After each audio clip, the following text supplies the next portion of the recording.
Hello everyone, welcome back to my channel. आज की इस वीडियो के अंदर हम बात करेंगे लॉ ऑफ लिमिटिंग फैक्टर। सबसे पहले देखिए कि लिमिटिंग फैक्टर क्या होता है।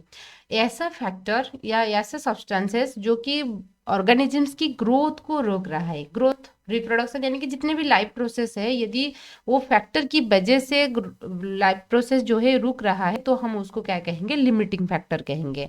जैसे कि एग्जाम्पल के तौर पे मान लीजिए आप कोई रिश्तेदार के घर पे गए हैं, वहां पर सब कुछ खाना पीना रहना सब अच्छा है, लेकिन मोबाइल की नेटवर्क नहीं आ रहा है। क्या आपको मन करेगा? बिल्कुल मोबाइल ही काम नहीं कर रहा है तो आपको मन ही नहीं करेगा ना। तो आपके लिए लिमिटिंग फैक्टर क्या हो गया? मोबाइल की नेटवर्क। वो नहीं है तो आप वहां पर रहने की कोशिश नहीं करोगे, आप सोचोगे कैसे घर आ जाए। ठीक है, तो ये होता है बात है लिमिटिंग फैक्टर की।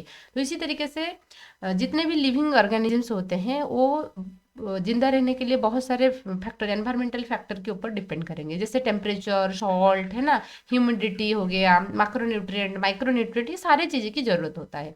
तो ये जो एनवायरमेंटल फैक्टर है वो सबसे लेस, कोई एक भी फैक्टर लेस रहेगा, ये पूरा का पूरा ऑर्गेनिजम्स की ग्रोथ या लाइफ प्रोसेस को रोकेगा।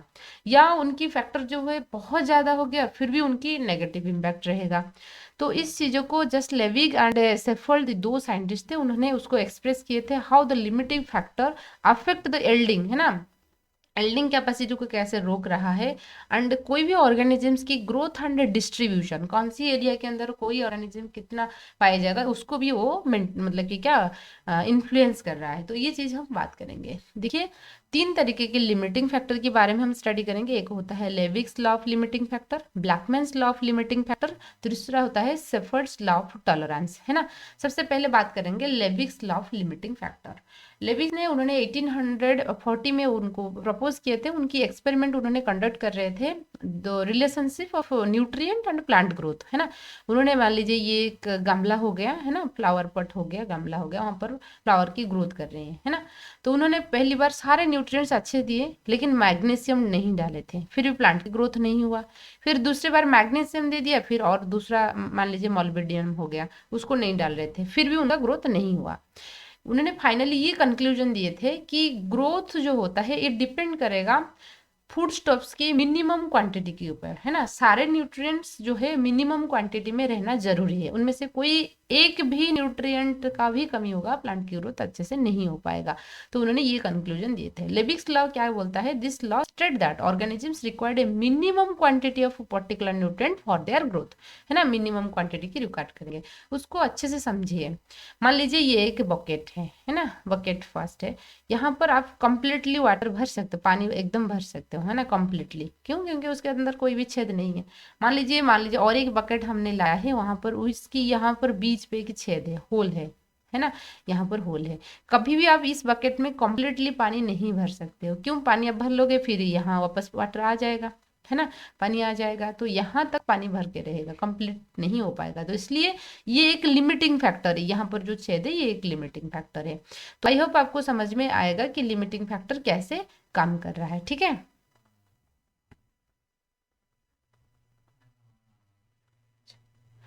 उसके बाद हम देखेंगे types of limiting factor. Limiting factor जो होता है, एक डेंसिटी डिपेंडेंट लिमिटिंग फैक्टर है, एक डेंसिटी इंडिपेंडेंट लिमिटिंग फैक्टर है।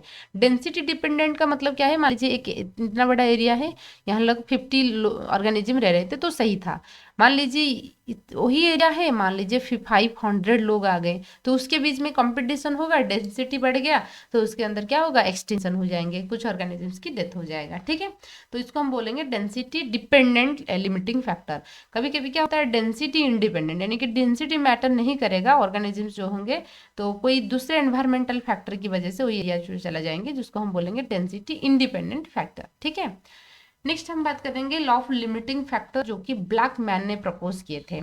उनकी ये कहना था कि जो लिमिटिंग फैक्टर होता है ना, ये एक सीरीज ऑफ फैक्टर होगा, मल्टीपल फैक्टर भी इफेक्ट डाल सकते हैं। उन्होंने जब एक्सपेरिमेंट कंडक्ट कर रहे थे फोटोसिंथेसिस के ऊपर, प्लांट की फोटोसिंथेसिस के ऊपर, तभी उन्होंने बताए थे कि प्लांट की जो फोटोसिंथेसिस हो रहा है, इस एग्जाम्पल डायग्राम से समझिए। ठीक है, आपने मान लीजिए फोटोसिंथेसिस के लिए क्या जरूरत होता है? कार्बन डाइऑक्साइड की रिक्वायरमेंट होता है, वाटर की रिक्वायरमेंट होता है, फिर सनलाइट। ये जब आपकी क्लोरोफिल पिगमेंट में उगर होगा तभी आपका फोटोसिंथेसिस हो जाएगा। ठीक है, अच्छा, आपने कार्बन डाइऑक्साइड की कंसंट्रेशन मान लीजिए इंक्रीज किया, है ना, तो फोटोसिंथेसिस इंक्रीज होगा इनिशियली, इतना कि ज़्यादा। तो मान लीजिए आपने लाइट इंटेंसिटी भी बढ़ाया, कार्बन डाइऑक्साइड की इंटेंसिटी भी बढ़ रहा है, तो फोटोसिंथेसिस भी इंक्रीज होगा उनका रेट। लेकिन एक पॉइंट के बाद आप यदि लाइट इंटेंसिटी इंक्रीज नहीं करोगे, फिर सिर्फ कार्बन डाइऑक्साइड की कंसंट्रेशन बढ़ाते रहोगे, तभी फोटोसिंथेसिस नहीं होगा। मान लीजिए यहाँ पर मैंने लाइट इंटेंसिटी रोक लिया, तो भी कार्बन डाइऑक्साइड कंसंट्रेशन इंक्रीज होने के बावजूद भी फोटोसिंथेसिस इंक्रीज नहीं होगा, ठीक है ना। तो यहाँ पर कार्बन डाइऑक्साइड भी आपका क्या कर रहा है, लिमिटिंग फैक्टर के तौर पे यूज हो रहा है फोटोसिंथेसिस, यानी कि वो दोनों फैक्टर चाहिए। समझ रहे आ रहा है ना। वहां पर हमने एक फैक्टर की बात कर रही थी, अभी हम दो फैक्टर की बात कर रहे हैं। आपने मान लीजिए लाइट इंटेंसिटी बढ़ा रहे हो, कार्बन डाइऑक्साइड इंटेंसिटी बढ़ा रहे हो, तो फोटोसिंथेसिस बढ़ेगा। सिर्फ आपने कार्बन डाइऑक्साइड की इंटेंसिटी बढ़ा लिया, लाइट की इंटेंसिटी आपने इंक्रीज नहीं कर रहे हो, तभी फोटोसिंथेसिस नहीं होगा, ठीक है।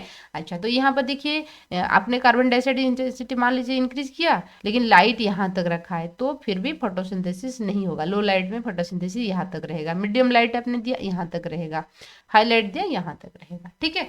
तो ये बोलते हैं लॉ ऑफ लिमिटिंग फैक्टर, जो को ब्लैकमैन ने प्रपोज किए थे। ये process by which multiple factor will affect by slowers the factor, ठीक है।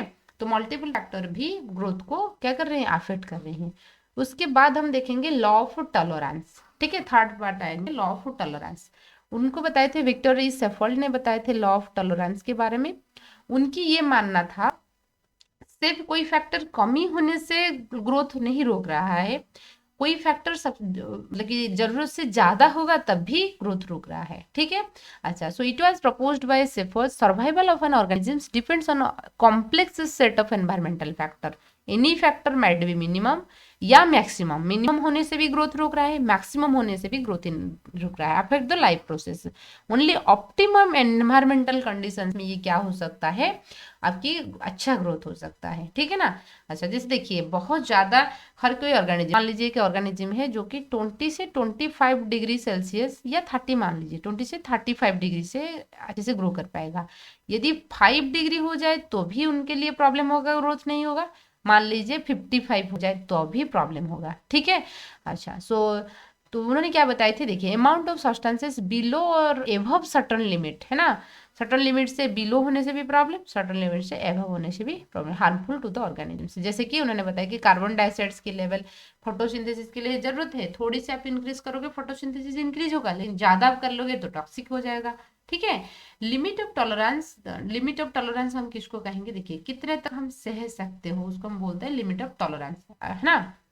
तो range between the critical minimum and critical maximum is known age limit of tolerance. देखिए ग्राफ के अंदर आपको समझ में आएगा। देखिए यहाँ पर हमने लो से हाई की तरफ गए हैं, ऐसे जो गया है, और यहाँ पर ऊपर है ना, यहाँ पर भी लो से हाई की तरफ। तो ये जो जोन होता है जोन ऑफ इंटॉलरेंस होता है, ZOI, जोन ऑफ इंटॉलरेंस। यहाँ पर भी इंटॉलरेंस है। मान लीजिए जैसे मैंने टेम्परेचर की बात की थी, आपको 20 से मान लीजिए 35 के बीच में आप रह सकते हो। ये मान लीजिए 20 से 5 डिग्री ये है, ये मान लीजिए 55 डिग्री है, तो इंटॉलरेंस जोन क्या आ जाएगा।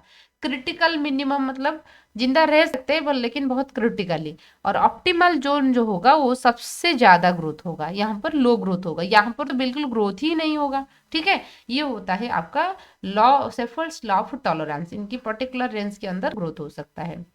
तो ये था आपका लिमिटिंग फैक्टर के बारे में। आई होप आपको वीडियो पसंद आ रहा होगा। वीडियो पसंद आए तो लाइक कीजिए, सब्सक्राइब कीजिए, आपकी दोस्त के साथ भी शेयर कीजिए। Thank you.